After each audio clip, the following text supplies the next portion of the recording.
the money decisions that we make are often influenced by heuristics, rules of thumb, or marketing. Yes, all of those things are true. And then we wake up and we realize that maybe we don't control the narrative as much as we thought. Do you want a wealthy retirement without worrying about money? Welcome to the Retire in Texas podcast, where you will discover how to enjoy your faith, your family, and your freedom in the state of Texas. And now, here's your host, financial advisor, author, and all-around good Texan, Darryl Lyons. Hey, this is Darryl Lyons, CEO and co-founder of Unpacks Financial Group, and you're listening to Retire in Texas. This information is general in nature only. It's not intended to provide specific investment, tax, or legal advice. Visit packsfinancialgroup.com for more information. I've been traveling a little bit. My youngest daughter. I have 4 kids, for those that don't know. My youngest daughter had soccer in Austin, San Antonio. That was back and forth. And then my 15-year-old daughter had a volleyball tournament in Houston, which was a lot of fun, actually. And then my 18-year-old is looking at colleges, so going to Ole Miss and checking out Ole Miss. So I've been kind of everywhere lately and juggling research and running a company. And, of course, my priority is my family, for those that know me. And this is my transition thought. And, of course, people that know me know that my priority is my faith, and my giving reflects that. Could it be better? Yeah, but I'm proud. I'm proud of my own humility. No, I'm happy that our family gives. We're givers. It's part of our framework, and so I'm going to talk a little bit about that today. But I want to talk about if you're not a giver, please listen, because there's tax strategy involved and behavioral finance. So I'm actually colliding 2 themes here. I'm talking about tax strategy when we do giving, and then the behavioral inhibitors along the way, because sometimes, despite having knowledge of the tools and the strategy, sometimes the just human behavior prevents us from unlocking just these very strategic generosity. And so we've got to look at it from an economic and behavioral lens. Think about how we might hesitate when we give, and how to be smarter. What are the roadblocks? What are just some of the biases that we have? I believe people, when it comes to money, especially those that have accumulated it, not always, but I like to come in presupposing some things. Maybe you do, maybe you don't. I presuppose that people are generally intelligent. People want to be generous. Maybe those are wrong, but I like to presuppose those things. And where I think that I also presuppose is that people are generally unaware of the tools. So then that's incumbent upon me to be an educator. And then I also presuppose that we have these biases, and our ability to give is limited by our ability to think and work through these biases. And these biases are often rooted in the academic study of behavioral finance, which is a collision of neuroscience, psychology, and traditional finance. So these 3 different themes, neuroscience, psychology, and traditional finance, are colliding and have been for years, and defining how economists, politicians, and even financial advisors can lead people better, because it's not always about math. It's about behavior.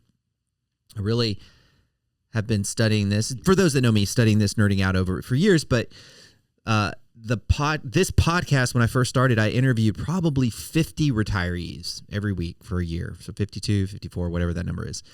What was interesting, if you go back and listen to those, is that every single one made very, very important decisions that worked out for them, because they were all generally successful people in some capacity.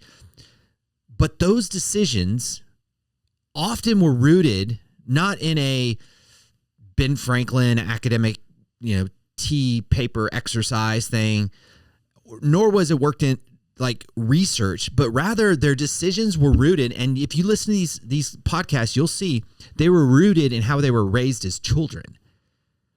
Like, think about that. How much of our money decisions are just simply a byproduct of how we were taught or not taught about money as children? I mean, it's crazy to think about the decisions that we make about money are just a byproduct of just how we were raised with money. Or it's probably the money decisions that we make are often influenced by heuristics, rules of thumb, or marketing. Yes, all of those things are true. And then we wake up and we realize that maybe we don't control the narrative as much as we thought. So that's where I come in to try to help move the needle for you guys and think about these things. So that's the area of behavioral finance. And I'm going to have this area of behavioral finance have a conversation with giving tools. So that's the two things that are going to be on the agenda today. So I'm going to talk about 3 giving tools. And I'm going to explain these to you so you can understand them and see if they're good for you. One is the donor advised funds. So donor advised funds, this is a fund. It's very important for you to understand. A fund that you can put money into, get immediate tax deduction, but give the money to the charities later down the road whenever you're ready. Whenever you find the charity, whenever you're comfortable with charity, whenever you've done your research, you can figure that out down the road, but you get a chance to put money in immediately in that tax year to get the deduction. It is the fastest growing charitable vehicle in America. Now, the deductibility is subject to, and in fact, all of these tax conversations are subject to your accountant and CPA looking at your unique situation. But the donor advised fund is amazing. I have one personally. I love it. I love the convenience of it. And obviously love the tax deduction. But also your ability to time, okay, when I get the tax deduction versus when I give to the charity. That control mechanism is attractive. So how does this relate to behavioral finance? Well, there's this thing called the house money effect. The house money effect was introduced by Richard Thaler, one of my favorite authors of all time. Wrote Thinking Fast and Slow, but he also wrote a paper in 1990 called Gambling with the House Money and Trying to Break Even, the Effects of Prior Outcomes on Risky Choice. He did win a Nobel Prize in economics. I love Richard Thaler. His much of his research was rooted in man's search for meaning. Viktor Frankl, and if you know Viktor Frankl, much of his research was rooted in the Word of God. So it all comes back to truth. That's just my little exit rant for you today. But this idea of house money effect, when gamblers win money, I'm stating the obvious, but let me state it. When gamblers win with money, they are often willing to risk the winnings. It's the casino's money. It's not their own. And people totally treat money differently when it's not their own. They treat tax refunds differently. We know this. The stock market actually plans on it. I watch the stock market every day, and it's like, well, tax refunds are looking good this year for consumers are going to spend it on TVs. It is a predictable thing. People, when they get funds, they treat it in a windfall type of way. They treat it less conservatively. So here's how this plays out with donor advised funds. When somebody has money to give to a charity, let's say it's $10,000 or $100,000. I'll use $100,000, and it's in their account. It's just hard to give it away. It's not house money. It's like a weird thing. It's like you have a lot of money in your account. Like, I don't want to give it to that nonprofit. I hate to relinquish because what if? But when the money goes directly in a donor advised fund, it's real weird. It's easier to give that money away. It's now house money. I know it's kind of strange, but it is so stinking true. It's just a complete mindset shift. And so moving money to a donor advised fund makes it easier for all of us to give. So going back to what the construction of a donor advised fund is, is you know how when somebody wants a tax deduction in a given year, but they're just not 100% certain what charity to give it to? That's a donor advised fund. Donor advised funds, let me say it this way, donors who have donor advised funds, they give more frequently and they give larger grants to charities. Why? Because they've already crossed this psychological hurdle and they're giving away house money. Pretty interesting, right? Okay. Let's look at the second financial tool. Remember, I got 3 financial tools. The first one's donor advised funds. The second one's qualified charitable distribution. These are for people who are retired. If you're taking required minimum distributions, RMDs, required minimum distributions, you have to take it certain ages, out of traditional IRAs, not Roth IRAs, out of traditional IRAs. So you've put together a portfolio of investments over the years in your 401k. Now the government says you got to start taking money out, and we're going to tax that money. So, required minimum distributions, I probably need to do a whole podcast on that. But anyways, what's cool about qualified charitable distributions, this is relatively new, is instead of taking the money as a required minimum distribution, and let's say it's $5,000, and you take $5,000 out because the government tells you pay taxes on it, and then you net $4,000, and then you give that to the church. I'll say the church.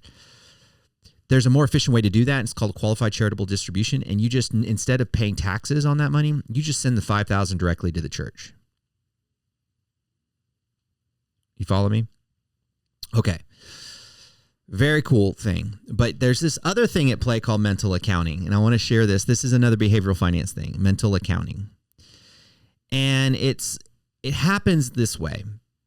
So for example, I might say, talk to somebody who's thinking about their budget and retirement. They're like, okay, I still do my giving in retirement, but it comes out of my and people used to write checks, right, a lot, but now it's just drafted. It comes out of my budget, and I give $1,000 a month in retirement. Let's say $500, whatever, $500 a month in retirement. And I tell them, look, I know you give $500 a month for retirement, but why don't we do this? Why don't we give your required minimum distribution to charity, and then instead of giving to the church out of your budget, you don't have to anymore. You don't have to do that anymore because you've already accounted for it in your RMD. And I've had people go, oh, that's great. That's perfect. So it's much more tax efficient. I won't give from my budget in retirement. I'll just give from my RMD. Much more tax efficient, same amount of money. So here's where mental accounting it becomes interesting. People still give out of their budget. People still give out of their budget. Now, it's a weird thing, but people then start to say, well, I feel like I still want to give. And I know that this tax accounting shift occurred for me, but this mental accounting shift did not occur for me. So I still feel compelled to give out of my budget. And as long as your financial advisor gives you the green light, then go for it. But once the tax accounting shift takes place, then this most retirees have to reconcile this mental accounting, which says, do I still give out of my budget even though I've decided to do it through my RMD? It's an interesting thing, and I think it's worth unpacking. And as long as, like I said, as long as your financial advisor, because the reason I say that, I want to make sure I caveat this well, because I've had to work with widows who are very generous and tell them to slow down giving. So having a financial advisor working with a widow and making sure that giving is within reason, I think is an important caveat here.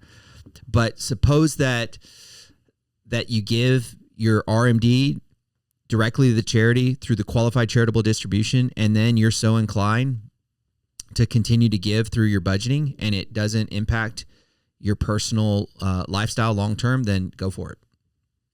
So a tax accounting change took place, and ultimately then a mental accounting hurdle had to take place, and it's an interesting experience to walk through with people. Okay, the last one, appreciated stock. So I've only have a few minutes here, but appreciated stock, this is the last financial tool when it comes to giving, and I'm going to show you how behavioral finance collides with this one. Appreciated stock means like somebody, let me give you an example. Somebody bought Apple at $10,000. They paid $10,000 for Apple a few years ago. Now it's worth $50,000. And they don't need it anymore. What a good place. What a good place. Like, what a good thing. They don't need it anymore. So some might say, well, I'm going to sell the stock. I'm going to sell Apple, and then I'm going to give the money to charity. So they sell Apple. They pay taxes on it. And then they give the net amount to charity. So in this example, $50,000, maybe they pay $8,000 in taxes, then they give $42,000 to charity. That's not the most efficient way to do it. The most efficient way to do it is just take the whole $50,000 and give it to charity.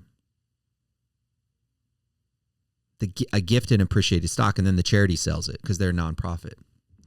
That's much more efficient. The only person that loses in that situation is the Uncle Sam, the IRS. Much more efficient to just donate the stock directly to the charity. But why doesn't this happen all the time? So you just think that it's like easy to easy, and it has to do with status quo bias. Just again, another behavioral finance thing.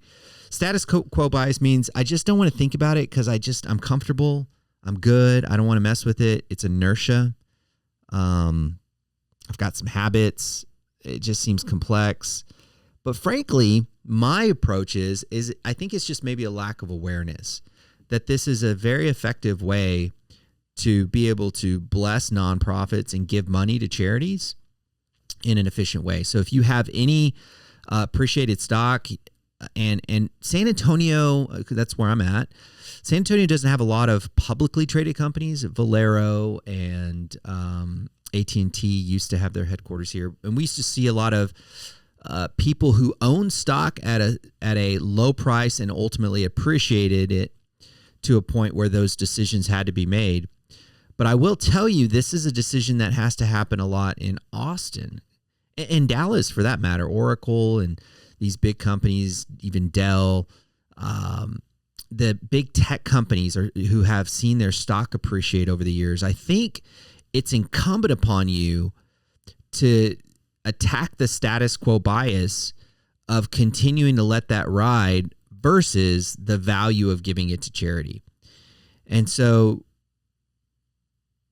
the challenge is not the tax efficiency. It's just being willing to be uncomfortable, attacking the status quo. So I just want to challenge those that may have investments that have done particularly well and they have appreciated and they give to charity. And if they could just ask themselves, maybe this year, maybe next year, it's just much more efficient for me to give this whole little chunk of stock to the nonprofit. They sell it. They're 501c3, not subject to the same taxes that we are. And it's much more efficient. So those are 3 financial vehicles that are very important for you to know about: donor advised funds, qualified charitable distributions, and appreciated stock, and the behavioral finance challenge that encompasses all of them. And so I think we have to work through, all of us, to just identify these emotional attachments. And it just starts with education, because these tools of charitably planning, yes, they're financial. Yes, they are math. But the behavior is really the barrier. And I think the difference between like maybe a good gift, some, sprinkling of some gifts, and like transformational gifts is just simply identifying smarter ways to give. And so that's the challenge that you have today. So unpack these 3 in the context of your personal financial situation, how it impacts you long-term, and then, of course, discuss it with your CPA. And as always, you think different when you think long-term. Have a great day.